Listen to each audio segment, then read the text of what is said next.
What kind of person keeps moving forward even after the world keeps trying to break them?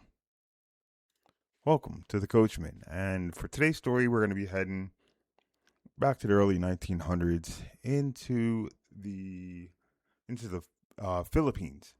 And this story is pretty much about like struggle, endurance, and just basic opposition, but a little bit, you know, different theme than what we've been, seeing recently. But I would ultimately say it's probably pretty much like about resilience. So, with that being said, let's get into this story and hope you enjoy. Upon a Talao and upon a oh upon a Bolina Nayan had a son whose name was Dumalawi, sorry. When the son had become a young man, his father one day was very angry with him and tried to think of some way in which to destroy him. The next morning, he said to Dumalawi, "Son, sharpen your knife, and we will go to the forest to cut some bamboo." So Dumalawi sharpened his knife and went with his father to the place where the bamboo grew, and they cut many sticks and sharpened them like spears at the end.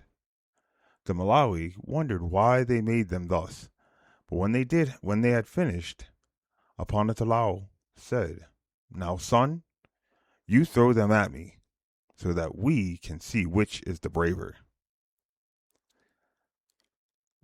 This is a wicked, wicked duel, or wicked game of chicken. Never heard of it, but it's wicked. "No, father," answered Dumalawi. "You throw first, if you want to kill me." So that says it all right there. I mean, seriously, think about it. How, like, you know what? And today, that's almost like my dad, like him saying, "Yo, let's go out to the like, oh, you know what? It's almost like a real like crazy. Yo, let's go out and we'll go shot for shot." And I just turned 21 like 2 days ago, and it's like, huh? Like nobody does that. You know what I mean? And you're just like, "No, dude, you're trying to just get me hemmed up and hammered." No, like, but I mean, how many people actually like think that way about a parent and be like, "Nah, Duke." But this guy, I mean, think about it. You go out and you start sharpening bamboo, and he's like, "Oh yeah, yeah, take a shot at me." It's like, brother, if we're gonna go fight, let's just go at it right now. Like, nah, we ain't doing that,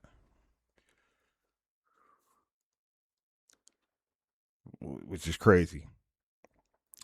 So they went home, but Dumalawi was very sorrowful, for he knew now that his father wanted to destroy him. When his mother called him to dinner, he could not eat. Who the fuck could eat? Yeah, Pops just took you out and said, "Yo, I'm gonna try to off you." I don't even want to be in, like, who wants to sit at the same table? More or less, even try to go to sleep. Like, that's crazy. Although he had been unsuccessful in his first attempt, Aponatalao did not give up the idea of getting rid of his son. On the next day, he said, "Come to Malawi. We will go to our little house in the field and repair it, so that it will be a protection when the rainy season sets in." The father and son went together to the field, and when they reached the little house, Aponatalao, pointing to a certain spot in the ground, said, "Dig there, and you will find a jar of bossi, which I buried. Which I buried when I was a boy. It will be a very good drink now." Okay, so if you're wondering what bossi is, right? And I could be saying it wrong. Anybody who knows I am, I'm just doing my best. You know what I mean? Could be bassi, but it's actually an a Filipino, a traditional Filipino alcohol, and it's fermented and everything just like our beer, but I guess it just is made a little bit differently. But as you can see, they had this stuff over 100 years ago. So I bet you it get. I mean, and the fact that his dad buried it, bet you that stuff gets you. I'm talking stank. You know what I mean? Like nasty. Like Dumalawi dug up the jar and they tasted the wine, and it was so pleasing to them that they drank 3 coconut shells full, and Dumalawi became drunk. Do you see how good I am at this? See? You see? While his son lay asleep on the ground, upon the Talao decided that this was a good time to destroy him. See what I mean about going to sleep in the same crib? So he used his magical power, and there arose a great storm which picked up the Malawi in his sleep and carried him far away. And the father went home alone. Put that juju on him. Well, no. Have that juju pick him up and carry him off. Now, when Dumalawi awoke, he was in the middle of a field so wide that whichever way he looked, he could not see the end. There were neither trees nor houses in the field, and no living thing except himself. And he felt a great loneliness. By and by, he used his magical power, and many betel nuts grew in the field. And when they bore fruit, it was covered with gold. "This is good," said Dumalawi, "for I will scatter these betel nuts, and they shall become people who will be my neighbors." So, in the middle of the night, he cut the gold-covered betel nuts into many small pieces, which he scattered in all directions. And in the early morning, when he awoke, he heard many people talking around the house, and many roosters crowed. Then Dumalawi knew that he had companions, and upon going out, he walked about where the people were warming themselves by fires in the yards, and he visited them all. In one yard was a beautiful maiden, Tapilasan, and after Dumalawi had talked with her and her parents, he went on to the other yards, but she was ever in his thoughts. It will always happen, no matter where you are. As soon as he had visited all the people, he returned to the house of Tapilasan and asked her parents if he might marry her. They were unwilling at first, for they feared that the parents of Dumalawi might not like it. But after he had explained that his father and mother did not want him, they gave their consent, and Tapilasan became his bride. Soon after the marriage, they decided to perform a ceremony for the spirits. So, Tapilasan sent for the betel nuts, which were covered with gold. And when they were brought to her, she said, "You betel nuts that are covered with gold, come here and oil yourselves, and go and invite all the people in the world to come to our ceremony." So the betel nuts oiled themselves and went to invite the people in the different towns. Soon after this, Aponibalinayan, the mother of Dumalawi, sat alone in her house, still mourning the loss of her son, when suddenly she was seized with a desire to chew betel nut. "What ails me?" she said to herself. "Why do I want to chew? I had not intended to eat anything while Dumalawi was away." So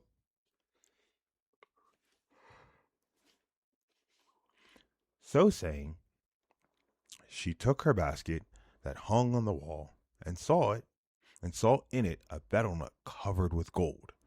And when she was about to cut it, it said, "Do not cut me, for I come to invite you to the ceremony with Dumalawi and his wife are to make." Hi, man, these names are difficult. I'm getting through most of them, but there's just one. The missus is rough. Aponi Balanayan was very happy, for she knew now that her son still lived. And she told all the people to wash their hair and prepare to go to the rite. So they washed their clothes and their hair and started for the home of Dumalawi. And upon Atalao, the father of the boy followed, but he looked like a crazy man. When the people reached the river near the town, Dumalawi sent alligators to take them across. But when upon Atalao got on the alligator's back, it dived, and he was thrown back upon the bank of the river. All the others were carried safely over, and upon Atalao, who was left on the bank alone, shouted as if crazy until Dumalawi sent another alligator to carry him across. Then Dumalawi had food brought, and Dapilasan passed Basi in a little jar that looked like a fist. And though each guest drank a cupful of the sweet wine, the little jar was still a third full. See? Whenever there's some judge involved, it's always going to be a good thing, yeah? Well, no, let me say always. Whenever there's a good occasion and there's judge involved, it's always going to be taken to the next level. You just can't beat it. I mean, think about that. You got one small little jar. Everybody's having a cup full, and still, it's three quarters full. That means it's time to get bent. Bent. So, let's see, where was I? After they had eaten and drunk, Aponi Balanayan spoke, and telling all the people that she was glad to have Dapilasan for a daughter-in-law, added, "Now, we are going to pay the marriage price according to our custom. We shall fill the spirit house 9 times with different kinds of jars." Then she called, "You spirits who live in different springs, get the jars with the Malawi, must pay as a marriage price for Dapilasan." The spirits did as they were commanded, and when they brought the jars and had filled the spirit house 9 times, Aponi Balanayan said to the parents of Dapilasan, I think that now we have paid the price for your daughter." But Dalonagan, the mother of Dapilasan, was not satisfied and said, "No, there is still more to pay." "Very well," applied Aponi Balanayan. "Tell us what it is, and we will pay it." Then Dalanagan called a pet spider and said, "You, big spider, go all around the town, and as you go, spin a thread on which Aponi Balanayan must string golden beads." So the spider spun the thread, and Aponi Balanayan again called to the spirits of the springs, and they brought golden beads, which they strung on the thread. Then Dalanagan hung on the thread, and when it did not break, she declared that the debt was all paid. I gotta say, that's wicked. Like, you're literally, like, basically, that would almost be like me taking like 100 yards of a string and being at like somebody's house and just taking this 100 yards and just stringing it up all through the house, and then saying, "Okay, kids, I'll give you $100. I'll give you $100 if you guys can take these gold beads and string them up on this string, but they have to be everywhere." It's crazy. After this, the people feasted and made merry, and when at last they departed for home, Dumalawi refused to go with his parents, but remained with his wife in the town he had created. So, as you can see, I think for me, when I like reading this, it's more or less like a lot of it. it kind of resonates with me because my story is somewhat, I would say, my story is somewhat similar. But um, what when I'm looking at this, um, I think I would say that like when I look at this, that it's not about like you know what I'll tell you this. Sorry, I'm getting confused. When I heard a quote once, and it says, it was in Batman, and he goes, and it was his dad. It was Bruce Wayne's dad, and something happened or whatever, and he goes, "Hey," he's like, "Why do we get knocked down?" And Bruce looks at his dad and he says, "So we can teach ourselves to get up." And so for me, like this story, ultimately, that's what it's about. You know, like you have this great tragedy happen, and even though it was just, you know, his dad didn't kill him. It was the fact that his dad was just like trying to get rid of him and just stop him from, you know, doing anything. So he just dropped him off in like the middle of who knows where, which is 10 times worse than being killed. Like being alone, it's probably the most cruel thing one of the most cruel things you could do to a human being is just put them in isolation. Like it's just not good because we're meant to be social. But looking at this, you look at how Dumalawi, he said, okay, you know, he kind of took in all of the sorrow and the pain, and he said, you know what? Fuck this. If I can't, if like my parents won't love me, I'm gonna create a world that I want. And he did that and found like even more than what he wanted. He just wanted people to be around him so he could like, you know, have interaction and be around people that want him. You know what I'm saying? And here it is. He found the ultimate one, which is a wife. So yeah. So I mean, I just think it's something that, something to give like you know, uh, I think it's just something to look into. Like you know, I think so many of us like especially in today's society, we get hung up on the crisis or the negativity, whatever it may be in our lives, that we forget. Like, hey, it's not about how many times you get knocked down; it's about how many times you get back up. So if you keep getting back up, okay, the knockdowns they happen, but you're gonna keep bouncing. You're gonna keep moving forward. You're gonna keep learning and growing as long as you get back up. So yeah, so this is a cool story that you know, and this is why you know heroic stories survive across centuries because they remind ordinary people that persistence itself can become heroic.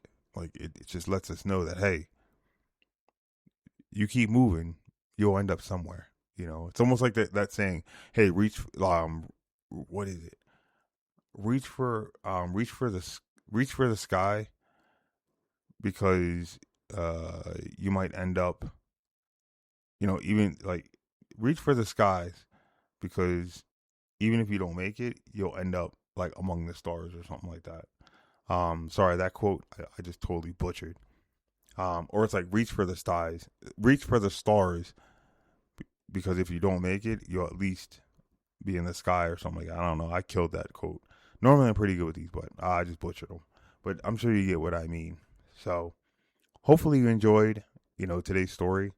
Um, I know I think that was a really cool one for me. Just getting to see, it's a little bit different than what, you know, I've been reading, but I enjoyed it, you know, really enjoyed it. And especially like for me, it resonated because that is my story, you know, to an extent.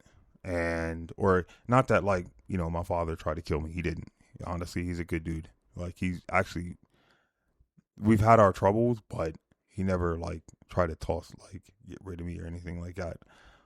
We have a great relationship, but I think for me it was being denied, you know, access to people, even as a little kid, and because I was a little bit different, I didn't walk to the beat of everybody's society's drum. that I had to learn how to create the world around me that I wanted, and it really helped when I went to like China. I had to basically, I went there with like one suitcase, and over the next year, I literally built my life. Like the friends that I had, the women I dated, the football that and things I did. Like I had to create it, and then it happened again when I moved out to Colorado. Then again when I moved out to California. Then again when I moved to France. Then again when I moved to Germany, then Finland, and now here in Reno. Like I've always had to just create, like even in my house, everything that I have in it, all the furniture, it's all built by me. But notice, like I got knocked down, like I had to move and get rid of things and lose stuff. But I just had to go to the next spot and say, okay, now what do I want to create here? So I just think resiliency is a very underrated trait that I don't think we appreciate enough in individuals. But that is what it is. So I think hopefully this story it rings true to somebody, and all right, makes their day. But with that said, for the next story we're going to be reading, we're going to be answering the question: what happens when somebody lives long enough to watch the world stop recognizing the wisdom that once kept it alive? That's a good one. That's a real good one. Like, because we really don't like wisdom as much, but we'll get into that next week. Hopefully you enjoyed this story, and until next time, take care.